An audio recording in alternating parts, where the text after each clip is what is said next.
What's going on, everyone? So, the Charlotte Hornets are shopping Josh Okogie over the next 2 days because on Tuesday, July 15th, he becomes fully guaranteed. So, they need to get off of him. And so, if they're unable to find a trade for Josh Okogie, then they're expected to buy him out, in which the Lakers could look to sign him because I do think he makes a lot of sense for the Lakers. Now, I did do a video diving into the potential of like a consolidation trade because the Lakers are looking for a consolidation trade. So maybe you could work with Charlotte. It's like, hey, you want to get something, maybe even expand the trade into like a Miles Bridges, right? End up with a Joshua Okogie and a Miles Bridges, give up some assets, but also clear some salary in a roster spot. Or you could just do it as like a salary dump type trade, get back a guy in a Joshua Okogie who's making $7.7 million, and then maybe send out a Gabe Vincent. Yes, you don't clear the roster spot, but you clear the cap space necessary to where then you can waive a Shake Milton, and you even have Jordan Goodwin on a partial guarantee till January. So if that guy becomes available, I don't really want to get rid of Jordan Goodwin. I really like what he brings to the team. But if you get a guy in a Joshua Okogie, they're very similar players, kind of give you a lot of the same stuff that I think you could justify that and bring in the guy for the right guy.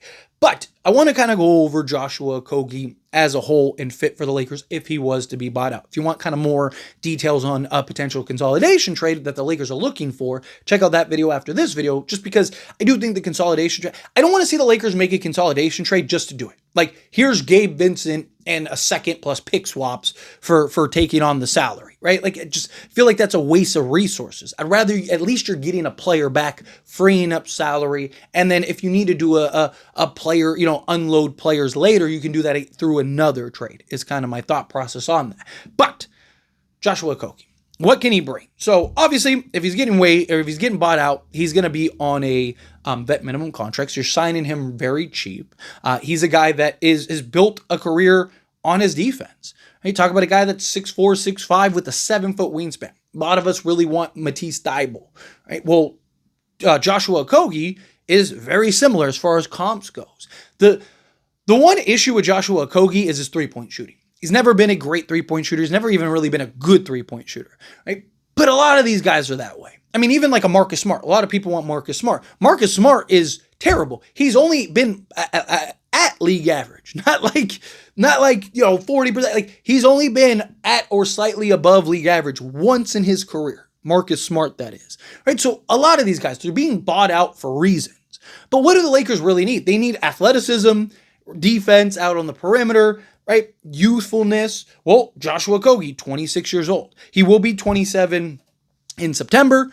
But still, he's young enough to be a piece, and if it works out, I mean, look at like a guy like Jordan Goodwin, how good he was for us, right? You bring in a guy like a Joshua Okogie, who he's known as just that relentless pest defender that does the dirty work and makes the hustle plays. Just so happens that's the exact type of player that the Lakers need. They need somebody that can be that scrapper, that can be that point of attack, right? He's a bigger Gabe Vincent, right? Like, he's a guy that can be that point of attack, be that defensive piece, slot in at either guard position. You can even slot him in at the 3 because he has that 7-foot wingspan. He has the tools and the traits that you want to see from a guy. He's young enough, right? A guy that, again, has built that career on just being that just menace out there on the basketball court.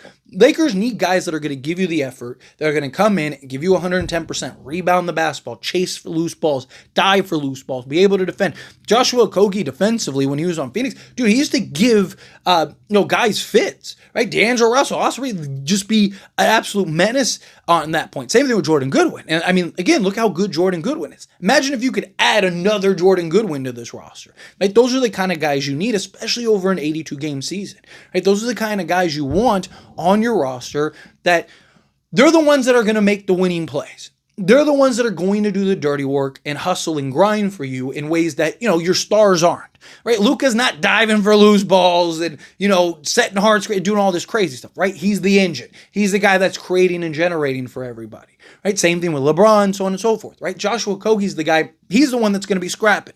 He's the one that's going to be looking to get in a fisticuffs, right? He's the one that's not afraid of the squabble in order to help elevate the team. Lakers need those guys. They need those scrappers, right? Obviously, I'd love if he could shoot 40% from three-point range, but would you rather have a guy like Joshua Okogie that can just do all the things that contribute to winning, or not because he's a poor three-point shooter. To me, I'd rather figure it out. He's not a guy you're going to be playing 35 minutes a game. He's not a guy I'm looking at as like, oh, this guy is the guy you want starting, right? No, he's a guy that you want in the mix, right? That's coming off the bench, slotting alongside Luka at times, slotting alongside Austin Reeves at times, that just gives you that defense that you need around your offensive units, right?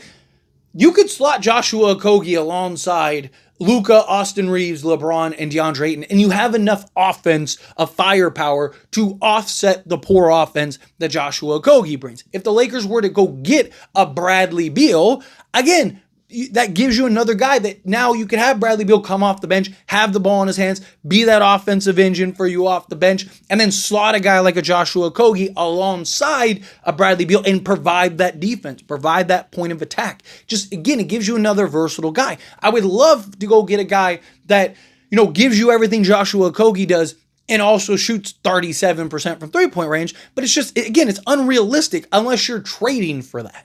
Right? You're not going to get some superstar. I mean, the Lakers lucked out on Ayton, but even that wasn't a vet minimum, right? So again, Lakers are going to have to try to find those diamonds. Going to have to try to find those gems throughout the course of just this offseason and buyout candidates and all that stuff, right? Even if Joshua Okogie is the 14th guy on your roster, that's better than most teams' 14th guy on the roster. At least he's a guy that can slot in, be playable, be that point of attack, give you what you're looking for out there. Lakers need those scrappers. Lakers need guys that they can trust and rely on to throw out there and know and understand their role. Joshua Okogie is a guy that knows, understands, and plays his role beautifully. He's a guy that knows how to slot in, what he needs to do, how he's going to earn minutes and stay on the basketball court. It's why he's usually gotten consistency over his career, right? He's a guy that, he's not really a starter very heavily, but he's a guy that is getting, 15 to 20 minutes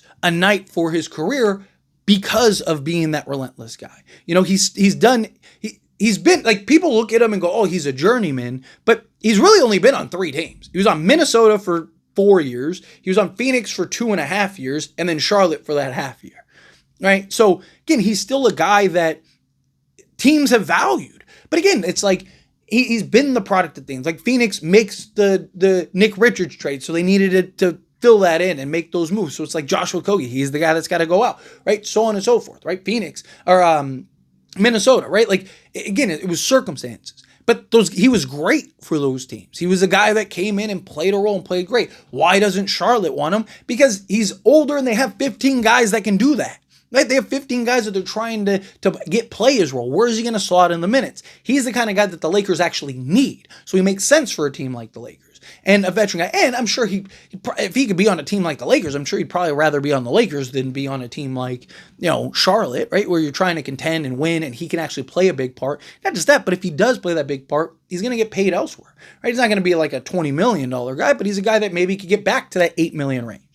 Teams gave him $8 million a year for a reason, because he was that guy. He was that defensive guy. But again, he was a liability on offense, right? But he is a good slasher. He's a good cutter. He finds ways to score. I mean, this is a guy that's a career 6-point-a-game guy, right? Because he finds ways to score, can knock down the occasional three, but it's just he's limited in the three-point area. But let's go over some stats here. So last season, in 40 games between Phoenix and Charlotte, he averaged 16 minutes per game, 5.3 field goal attempts per game, shot 44.3% from the floor, and then shot 35% from three-point range on 2.3 attempts. That's perfect, right? If he could just be 35% from three-point range, it's not great. It's not elite. I think league average last year was 36 and some change. Let's call it 37. So he's slightly below league average, but the defense, hustle, and effort that he gives is where the value is. He did shoot, but it was on 1.3 attempts. He did shoot 38% from three-point range with Phoenix, and then he went to Charlotte and took 3.3 attempts, so almost basically double the attempts and shot 32%, which is not great. You want him, if he can be in that like 34, 35 range, I'm fine. I'm comfortable with that, right? This is a guy that, the last few years you kind of look at it, even the previous year in Phoenix was 31%. That's not great. But the first year in Phoenix was 34%, right? So if he can be that, if he can be 34%, he's 34% on 2.7 attempts. If he can be that, or like he was overall with Phoenix, basically 2 attempts, giving you 35% from three-point range. He's not a guy you're looking to take 15 attempts a game. But he was a guy that from 2-point range shot 51.7% on 3 attempts, 52% EFG, 74.1% from the foul line on 2 attempts. So he's a good free throw shooter, which is good. Grabbed 3 rebounds, an assist, 1.5 steals, half a block, and 7.1 points. That's perfect. Give me that guy off the bench. Give me a guy that's giving you, 7 points, 3 rebounds, 2 steals, and a block a game off the bench. Perfect. That's what the Lakers need. The Lakers need guys that can hustle, do the dirty work, get rebounds, do all that stuff, be a catch-shoot guy. If he can be around 35%, in a perfect world, he gets to like 37, 38%, which you got to keep in mind. He's going to be slotted alongside Luka Doncic and LeBron James, and even Austin Reeves. So the quality of looks he's going to get are just much better than he's gotten anywhere else. So if he can just knock down, getting some level of consistency, getting just these wide open looks, then that's even better. But let me know your thoughts and opinions down in the comments. That being said, if you haven't liked this video, hit that like button. Helps me a lot. So we enjoy these types of videos, and I truly appreciate it. Not subscribe channel, hit that subscribe button, turn on the bell notifications. Appreciate y'all. See you in the next one. Thank you.